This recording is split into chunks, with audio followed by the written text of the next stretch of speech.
Dear friends, आज आम आलोचना करवा शीतल युद्ध जहाँकि नवम श्रेणी इतिहास बहिर तृतीय अध्यायर प्रथम पाठर अंतर्गत। तेबे पिले एथिरे आम आलोचना करवा शीतल युद्ध कौन, यार कारण कौन एवं यार फलाफल कौन। पिले दुईटी पार्ट रे आम संपूर्ण भाव आलोचना करवा। तेबे आज मोर प्रथम पार्ट परे परे तुम पाइजिब द्वितीय पार्ट, जो दुईटी पार्ट रे कि तुम मानकर संपूर्ण भाव में क्लीयर हो शीतल युद्ध कौन, शीतल युद्ध कहीं होता एवं यार फलाफल स्वरूप कौन है। तेबे पिले आग को जीवा पूर्व मु चंद्रभानु तुम मानक स्वागत करुच्ची मो विद्यालय चैनल को। पिले विषय को बुझापी तुम्हें मैंने लास्ट जाए देख, जदि तुमको भल लगे तुम्हें लाइक टेक कर एवं सब्सक्राइब कर, यथा संभव तुम सांग मानू शेयर कर। पिले आजिर विषय वस्तु को जीवा पूर्वर प्रथमे मुझे आलोचना करी यही युद्धर बा यही शीतल युद्धर पृष्ठभूमि, जो थे कि आम आलोचना करवा प्रथम विश्वयुद्ध द्वितीय विश्वयुद्ध विषय परे परे शीतल युद्ध विषय आम आलोचना करवा।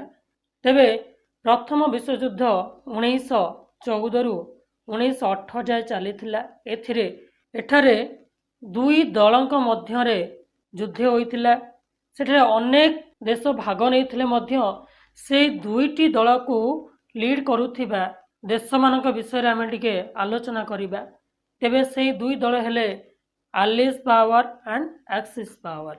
जदि आम कहबा आलिस पावर तेबे तार ओडिया हला मित्र शक्ति एवं एक्सिस पावर ओडिया हला केंद्र शक्ति।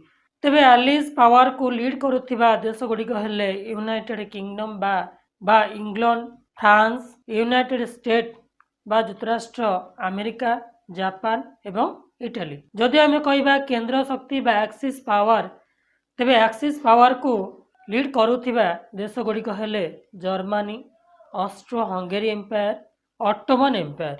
पिला देख आगु को आम जो देश विषय आम आलोचना करवा, प्रथमे तुम्हें टिके देखिनियो यही देश गुड़िक। पिले एटा ब्रिटेन बा इंग्लैंड, एटा France, Austria, Hungary, Yugoslavia, Czechoslovakia, Germany, Poland, Romania, Bulgaria इत्यादि। बुझेगा पिले? तो पिले यही प्रथम विश्वयुद्ध रे जीति थिले किए ना आलिस पावर बा मित्र शक्ति जीति थिले एवं हारी थिले एक्सिस पावर। जदि आम कहबा द्वितीय विश्वयुद्ध कथा, तेबे द्वितीय विश्वयुद्ध 1939 रु 1945 जाए चली। तेबे एथिरे मध्य से दुई संघ बा संगठन मध्य युद्ध होइतिला।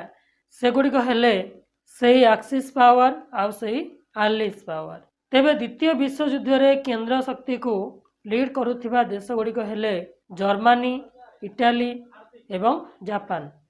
से समय रे मित्र शक्ति को लीड करुथिबा देश गुड़िक हेले ग्रेट ब्रिटेन बा इंग्लैंड, यूनाइटेड स्टेट बा युक्तराष्ट्र अमेरिका एंड सोवियत यूनियन एवं रूसिया। तेबे पिले प्रथम विश्वयुद्ध रे विजय लाभ करिथिला आलिस पावर एवं द्वितीय विश्वयुद्ध रे मध्य विजय लाभ करिथिला सही आलिस पावर।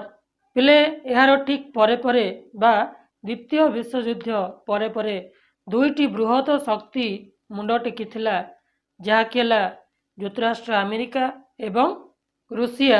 एवं से दुई देश मध्य आंतर्जातिक प्रतिद्वंदिता देखा जाइथिला, आदर्शगत विभेदता देखा जाइथिला, जहाँ फल कौन होइथिला ना परस्पर मध्य क्रमागत भाव उत्तेजना सृष्टि होइथिला एवं सेमाने सीधा सड़क भाव से युद्ध न करी सेमाने आंतर्जातिक राजनैतिक बा कूटनैतिक उपाय परस्पर युद्ध करथिले, जहाको शीतल युद्ध बोली कहा जाए।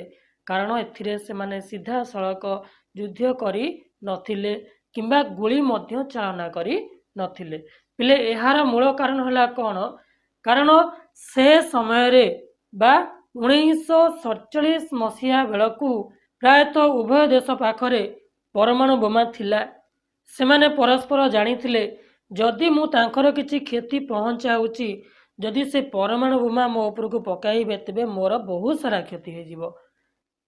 तेबे पिले प्रायतः मु आलोचना करी सारिलिणी पुनश्च एबे आमे विषयवस्तुटिକୁ आउथरे आलोचना करिबा। द्वितीय विश्वयुद्ध परे गणतंत्रवादी जुक्तराष्ट्र अमेरिका और साम्यवादी सोवियत रूस विश्व राजनीति रे बृहत शक्ति रूपे आविर्भूत हेले। पिले जेतेबेले द्वितीय विश्वयुद्ध शेष होई गला ता परे परे कोन हैला ना गणतंत्रवादी राष्ट्र बा पुंजीवादी राष्ट्र जुक्तराष्ट्र अमेरिका एवं साम्यवादी राष्ट्र सोवियत रूस से दुई राष्ट्र विश्व राजनीति रे एक बृहत शक्ति रूपे सेमाने आविर्भूत हेले एवं सेमाने चाहिए कौन ना निजर सपोर्टर बढ़ाइबा पई बा जुक्तराष्ट्र अमेरिका चाहिला जे अधिकांश देश मते ही सपोर्ट करंतु मोर नीति आदर्श को आपणे नियंतु जो स्थल कि साम्यवादी राष्ट्र सोवियत रूस चाहिए कि अन्य देश माने मो नीति आपणे नियंतु एवं मते ही सपोर्ट करंतु।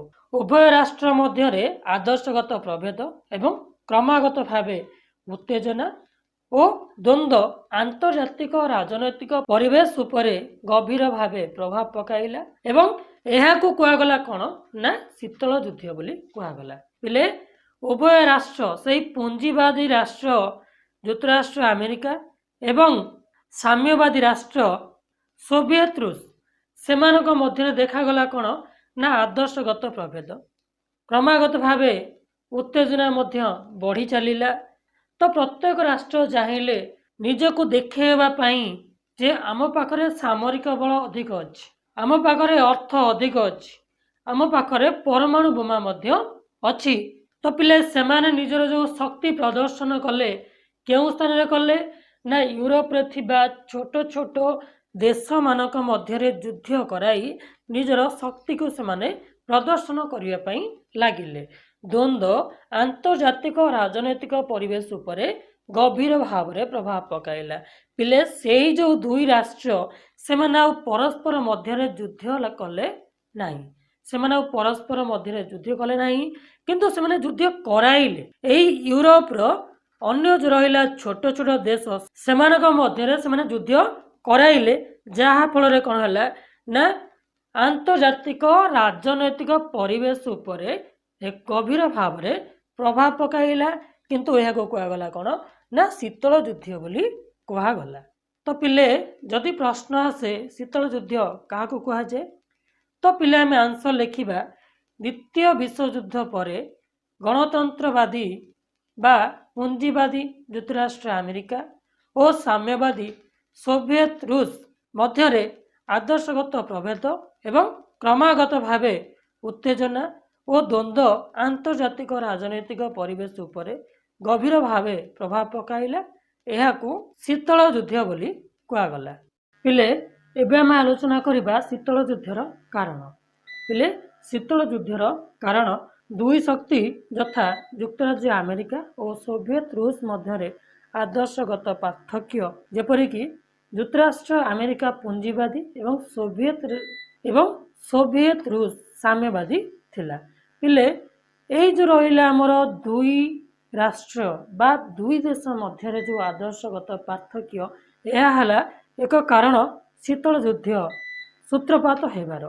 जुक्तराष्ट्र अमेरिका थिला पुंजीवादी एवं सोवियत रूस थिला साम्यवादी। पुंजीवादी राष्ट्र चाहिला निजर प्रभुत्व विस्तार करने एवं सोवियत रूस जे कि थिला साम्यवादी से चाहिला निजर प्रभुत्व विस्तार करने बा अन्य देश माने निजर जो पुंजीवादी पंथा को ग्रहण करंतु चाहिथिला जुक्तराष्ट्र अमेरिका एवं साम्यवादी नीति को अन्य देश माने आपणे नियंतु बोली यह चेष्टा करिथिला सोवियत रूस जहा फल रे कोन हेतिला ना शीतल युद्धर सूत्रपात होइथिला।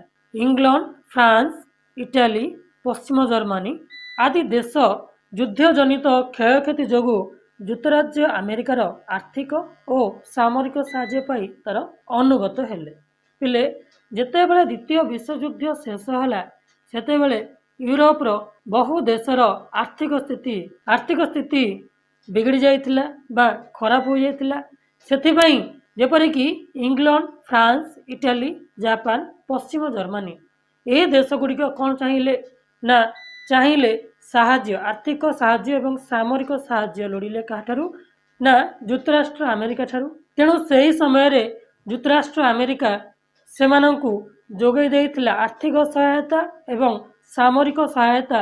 ସେହି ଆର୍ଥିକ ଏବଂ ସାମରିକ ସହାୟତା ପାଇଁ ଏହି ଦେଶ ଗୁଡ଼ିକ ତାର ଅନୁଗତ୍ୟ ହେଲେ ଏବଂ ପୁଞ୍ଜିବାଦୀ ପନ୍ଥା ମଧ୍ୟ ଗ୍ରହଣ କଲେ, ଯାହାଫଳରେ କ'ଣ ହେଲା ନା ଏହି ରାଷ୍ଟ୍ର ଗୁଡ଼ିକ ପୁଞ୍ଜିବାଦୀ ରାଷ୍ଟ୍ରରେ ମଧ୍ୟ ପରିଣତ ହୋଇପାରିଲା। ପିଲେ ଆସ ଦେଖ ଏଇଟା, ପିଲେ ଏଇ ଯେଉଁ ବ୍ରିଟେନ ଲେଖା ହେଇଛି ଏଇଟା ହେଲା ଆମର ଇଂଲଣ୍ଡ, ଫ୍ରାନ୍ସ ଏଇ ସ୍ଥାନରେ ଦେଖ ପିଲେ ଏଇଟା ହେଲା ଫ୍ରାନ୍ସ ଏଇ ସ୍ଥାନରେ ଅଛି।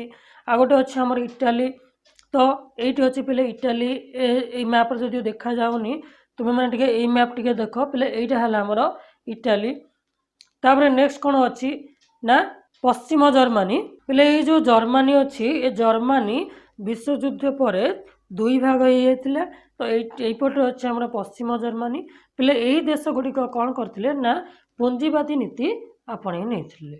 ପୁଞ୍ଜିବାଦୀ ନୀତି ଆପଣେଇ ନେଇଥିଲେ ବା ପୁଞ୍ଜିବାଦୀ ରାଷ୍ଟ୍ର ରୂପେ ଏମାନେ ମଧ୍ୟ ମୁଣ୍ଡ ଟେକିଥିଲେ ଦ୍ୱିତୀୟ ବିଶ୍ୱଯୁଦ୍ଧ ପରେ ପରେ। ପିଲେ ପୂର୍ବ ୟୁରୋପୀୟ ଦେଶ ଯଥା Poland, Hungary, Romania, Bulgaria, Albania, Czechoslovakia, Yugoslavia ଓ ଚୀନ ପ୍ରଭୃତିରେ ସାମ୍ୟବାଦୀ ସରକାର ଗଠନ ହେଲା। ସେଠାରେ ସୋଭିଏତ ରୁଷର ପ୍ରଭାବ ବୃଦ୍ଧି ପାଇଲା। ପିଲେ ଦେଖ ପିଲେ ଏଇ ସ୍ଥାନ ଗୁଡ଼ିକ ପୋଲାଣ୍ଡ, ଏଠି ଅଛି ପିଲେ ହଙ୍ଗେରୀ, ଏଠି ଅଛି ରୋମାନିଆ, ଏଠି ବୁଲଗେରିଆ, ଚେକୋସ୍ଲୋଭାକିଆ, ଯୁଗୋସ୍ଲାଭିଆ ଏବଂ ପିଲେ ଏଇ ଜାଗା ଦେଖ ପିଲେ ଅଛି ଚୀନ। ପିଲେ ଏଇ ସ୍ଥାନରେ ଅଛି ଚୀନ।